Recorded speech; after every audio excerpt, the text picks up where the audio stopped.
Bueno, hermanos, que el Señor os bendiga mucho en esta tarde.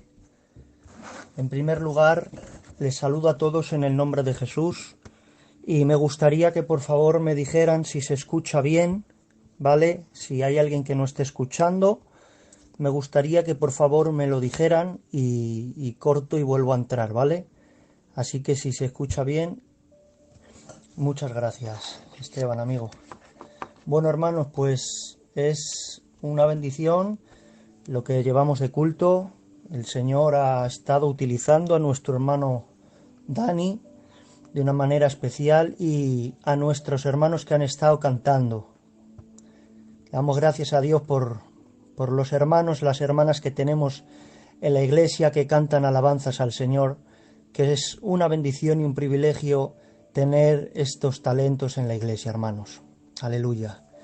Bien, pues agradezco a Dios, hermanos, que haya dispuesto en el corazón del pastor que pueda ser yo el encargado en esta tarde de compartir la palabra, hermanos. Para mí es un privilegio y un honor que no merezco poder dirigirme a la amada del Señor Jesucristo. Y en esta tarde, pues no les voy a cansar mucho, hermanos, ¿vale?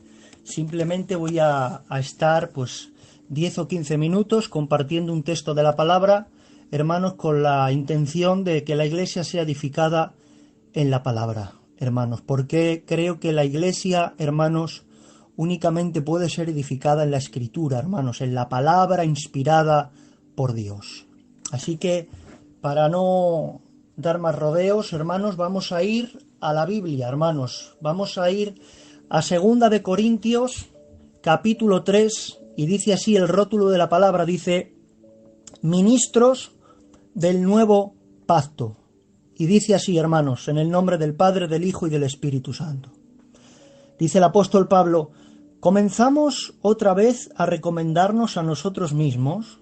¿O tenemos necesidad, como algunos, de cartas de recomendación para vosotros o de recomendación de vosotros? Nuestras cartas sois vosotros, escritas en nuestros corazones, conocidas y leídas por todos los hombres, siendo manifiesto que sois carta de Cristo expedida por nosotros, escrita no con tinta, sino con el Espíritu del Dios vivo, no en tablas de piedra, sino en tablas de carne del corazón. Y tal confianza tenemos mediante Cristo para con Dios, no que seamos competentes por nosotros mismos para pensar algo como de nosotros mismos, sino que nuestra competencia proviene de Dios, el cual asimismo nos hizo ministros competentes de un nuevo pacto, no de la letra, sino del Espíritu, porque la letra mata, mas el Espíritu vivifica. Que Dios añada bendición a esta porción de la palabra, hermanos. Bueno, aquí nos encontramos con un capítulo hermoso de la Escritura, hermanos, donde tiene mucho contenido y mucho que hablar, pero en esta tarde a mí solamente me gustaría centrarme en el versículo 6, hermanos.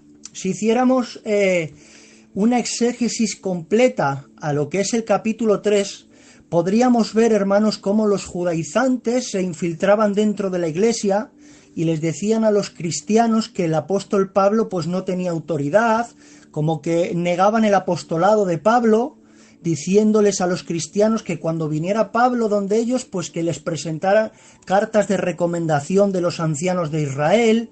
En fin, hermanos, estos hombres judaizantes se mezclaban dentro de la iglesia y querían mezclar, hermanos, el antiguo pacto con el nuevo pacto, hermanos. Estos hombres lo que pretendían de alguna manera, hermanos, era añadir a la obra de Cristo en la cruz, añadir la ley, hermanos. Ellos decían que no solamente bastaba con la muerte de Cristo, sino que también, si querían ganarse el favor de Dios y entrar en el nuevo pacto, debían de cumplir con los requisitos también del antiguo pacto. Decían, hermanos, a los cristianos que para ganarse el favor de Dios tenían que cumplir con ciertas leyes, con ciertas normas, con ciertas ceremonias. Entonces, hermanos, a vista general el contexto estaría hablando de eso, pero vamos a ver lo que dice en el versículo 6. Como ustedes ven, hermanos, muchas veces utilizamos la palabra contexto. ¿Y qué es el contexto, hermanos? Para que ustedes puedan entenderlo en mi torpeza, y lo voy a intentar explicar con mis palabras. ¿Qué es el contexto? Cuando nosotros hablamos de contexto, hermanos, nos estamos refiriendo a lo que quiere decir antes del versículo que hemos leído y lo que quiere decir después del versículo que hemos leído. Hermanos, por ejemplo, cuando nos ponemos en casa, y pido disculpas si hay alguien de hábito, cuando nos ponemos en casa una película, no comenzamos a verla por el final, o no comenzamos a ver la película por la mitad de la película. Lo que hacemos es verla desde el principio para ver y para poder entender de qué trata la película, de qué va la película. Y con la palabra, hermanos, sucede lo mismo. No podemos leer un versículo aislado e interpretarlo a la ligera, porque de ahí vienen las falsas enseñanzas y los falsos errores de interpretación, hermanos. Ahí podemos caer en el error de interpretar mal un pasaje de la Biblia, hermanos. Entonces, os pongo este ejemplo para que lo podamos entender. Miren, seguramente que todos los que estamos aquí conocemos la película tan famosa, ¿verdad?, por poner una, de Titanic, ¿vale?, por ejemplo. Y si yo ahora os digo, hermanos, que el barco de Titanic se hundió porque chocó con otro barco, ustedes enseguida se van a dar cuenta de que yo estoy cometiendo un error, hermanos, de que no fue así. ¿Cuál ha sido el problema? El problema, hermanos, es que yo empecé a ver la película en el momento que el barco se estaba hundiendo. Y, claro, como no vi con qué chocó, yo he visto que el barco se está hundiendo y he sacado mis propias conclusiones y mi propia interpretación. Y digo, bueno, pues seguramente que ha chocado con otro barco. Pero ustedes que han visto la película completa saben que no es así, que no chocó con un barco, sino que chocó con un iceberg. Entonces, hermanos, esto es lo que pasa de la Biblia. Lo que pasa con la Biblia cuando sacamos un texto de contexto, hermanos. Cuando no lo predicamos en su contexto, podemos caer en el error de interpretar los versículos con nuestro modo de pensar o con nuestra lógica y no conforme dice la Escritura. Y hoy en día, hermanos, necesitamos una hermenéutica bíblica.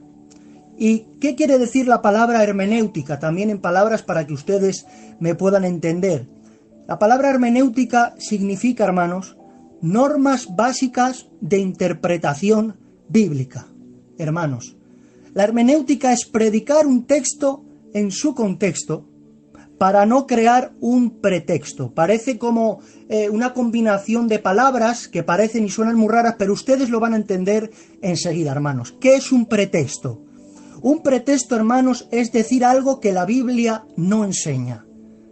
Por ejemplo, hermanos, un pretexto sería, de todo el capítulo que hemos leído, del capítulo 3, que tiene 18 versículos, el pretexto, hermanos, sería simplemente leer el versículo 6 sin ver lo que dice en el 5, en el 4, en el 3, en el 2, en el 1, en el 7, en el 8 y así hasta el final del capítulo, hermanos.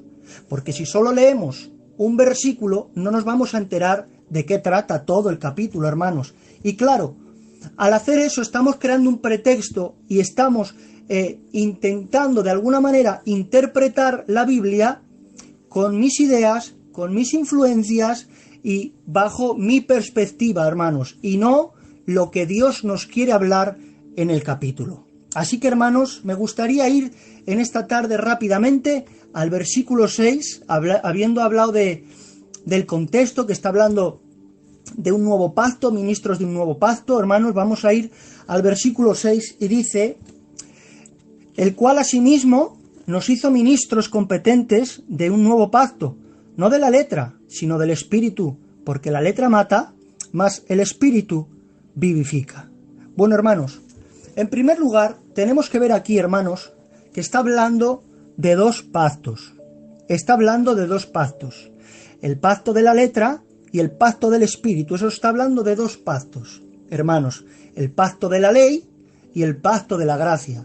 El antiguo pacto y el nuevo pacto. El pacto mosaico y el pacto de redención. Se pueden llamar de muchas maneras, ¿vale? El pacto que le fue dado a Moisés en el Sinaí, en las tablas de piedra, y el nuevo pacto que es instituido a través de la sangre, de la muerte y de la sangre de Jesucristo, hermanos. Entonces, cuando dice que la letra mata, que está hablando del pacto de la ley, ¿se está refiriendo a que la ley sea mala, a que la ley mate? No, hermanos, no quiere decir que la ley sea mala. Dice el apóstol Pablo, de ninguna manera. La ley es espiritual, mas yo, carnal, vendido al pecado. ¿La ley mata? ¿El mandamiento mata? No, hermanos, la ley es santa, es buena, y el mandamiento es santo, justo y bueno. Hermanos, dice la Biblia en Romanos, capítulo 7 y verso 12, la ley es buena, la ley es santa, y el mandamiento es santo, justo y bueno, porque la ley y el mandamiento procede de un Dios santo, de un Dios justo y de un Dios bueno. Y aquí el apóstol Pablo en el capítulo 7 de Romanos, hermanos, está citando el Salmo, capítulo 19 y verso 7, donde dice el salmista, la ley de Jehová es perfecta, que convierte el alma. Por lo tanto, hermanos, algo que convierte el alma no puede matar.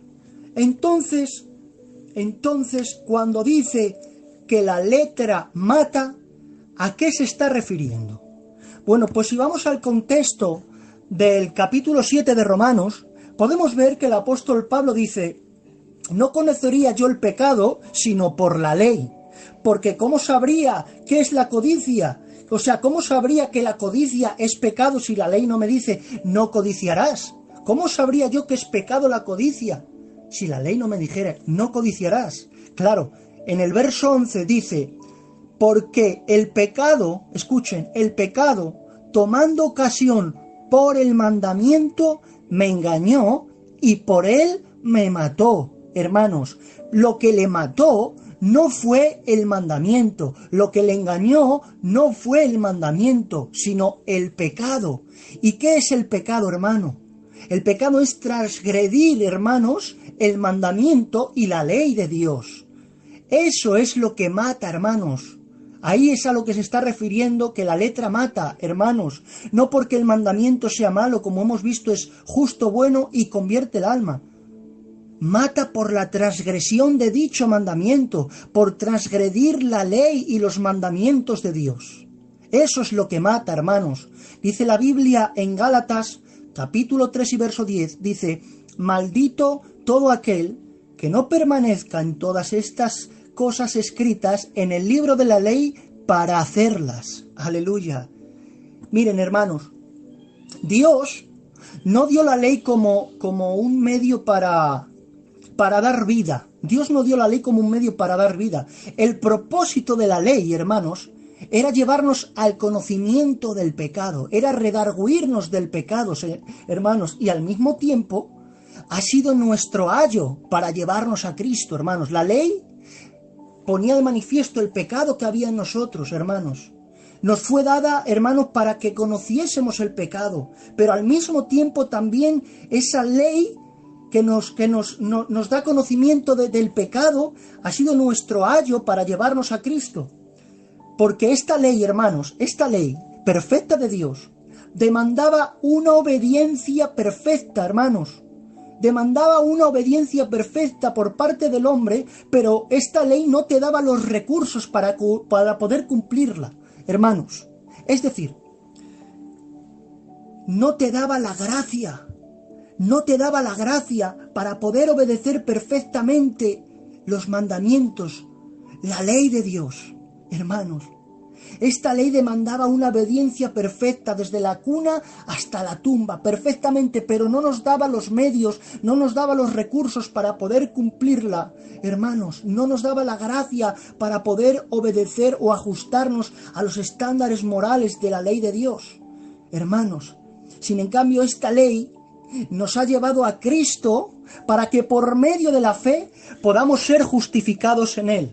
Y cuando dice la Biblia, hermanos, que la ley es un ayo quiere decir que es un tutor, hermanos, es como un tutor que nos ha llevado a Cristo. Es como, por ejemplo, cuando viene el autobús de la escuela y viene a buscar a los niños a la parada de autobús y hay una persona encargada, hay un tutor que lo que hace es llevar a los niños que van en el autobús, llevarles a clase con el profesor.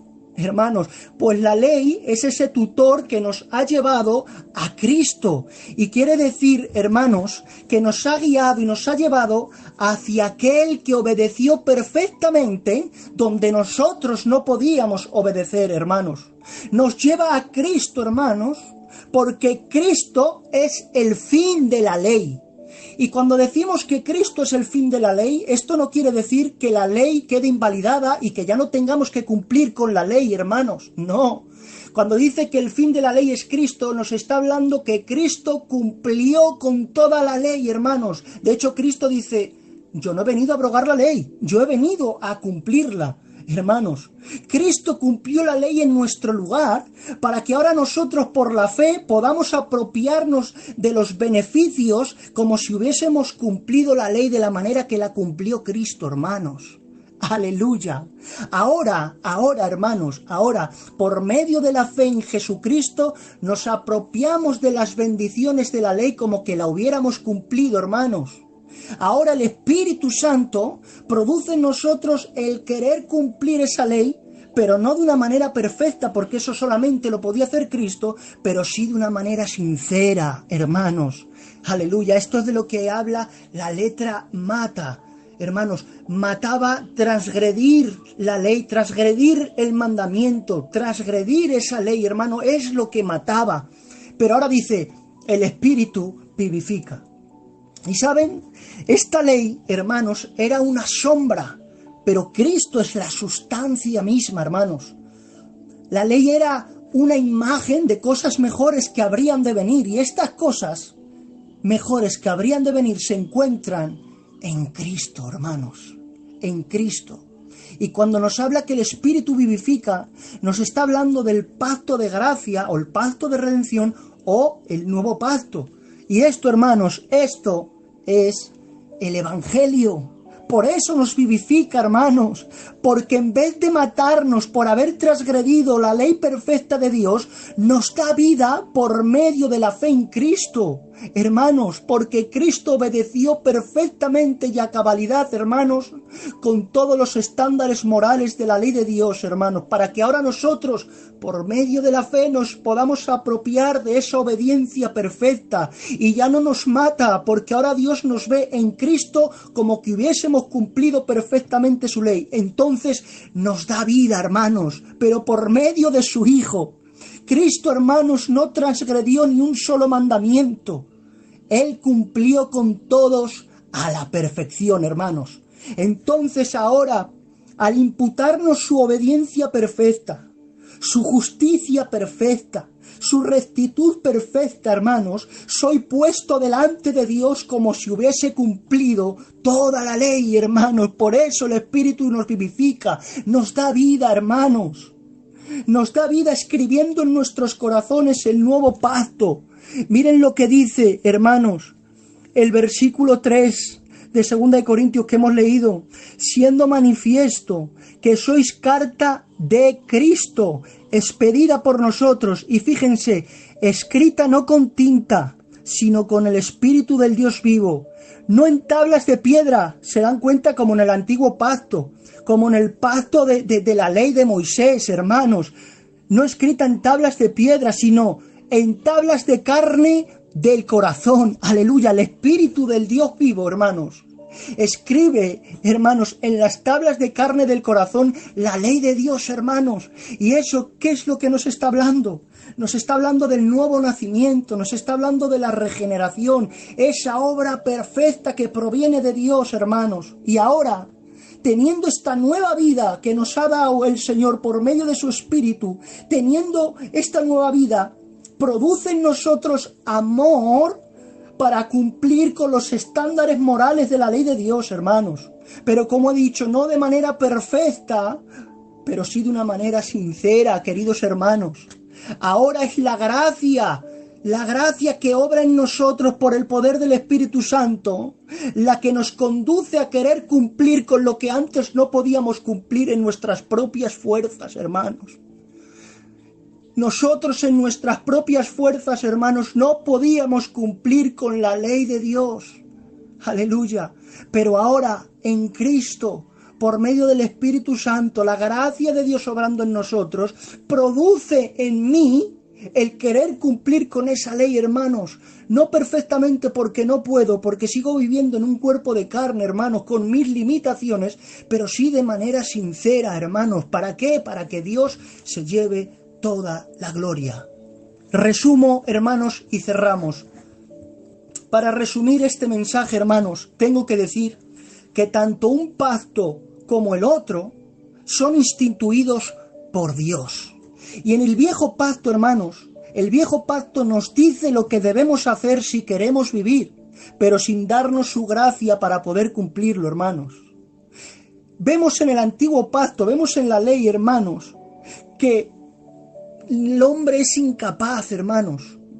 El hombre es incapaz de querer cumplir las demandas de la justicia de Dios, hermanos. Vemos la incapacidad del hombre, hermanos, para poder cumplir con los mandamientos y con la ley perfecta de Dios. Pero es que, hermanos, en el nuevo pacto vemos que esas demandas han sido satisfechas por la obediencia perfecta de su Hijo Jesucristo, y que ahora nosotros, al creer en Él, por medio de la fe, soy introducido en ese nuevo pacto, y ahora sí me da su gracia para poder cumplir de manera sincera lo que antes no podía cumplir en mis propias fuerzas. ¿Para qué? Para que... Perdonen que me entró una llamada, hermanos. Estaba diciendo que ahora sí me da su gracia para poder cumplir de manera sincera con lo que antes no podía cumplir en mis propias fuerzas, hermanos. En resumidas cuentas, la ley, hermanos, fue dada para manifestar el pecado y para llevarnos a Cristo, el único que podía cumplir la ley en nuestro lugar, hermanos, para que ahora por medio de la fe en Cristo seamos justificados y Dios nos vea como que hemos cumplido con los requisitos de dicha ley. Entonces, la letra ya no nos mata. ¡Aleluya! La letra ya no nos mata, ahora nos vivifica el Espíritu, pero por medio de Cristo, hermanos. De esto es, así a vista de pájaro, hermanos, lo que está hablando este capítulo y este pasaje. No habla, hermanos, de que el estudio, de que la teología o de que la doctrina mate a una persona, y no nos habla de que hay que vivir en el Espíritu diciendo que hay que orar más y buscar más a Dios. Está hablando de dos pactos, el pacto de la ley y el pacto de la gracia, hermanos. Que Dios os bendiga. Gracias en esta tarde por haberme escuchado, hermanos, y espero que les haya hecho bien esta palabra y que la iglesia haya sido edificada en la palabra, hermanos. Que Dios se lleve toda la gloria por siempre. Amén. Que Dios os bendiga, hermanos. Adelante.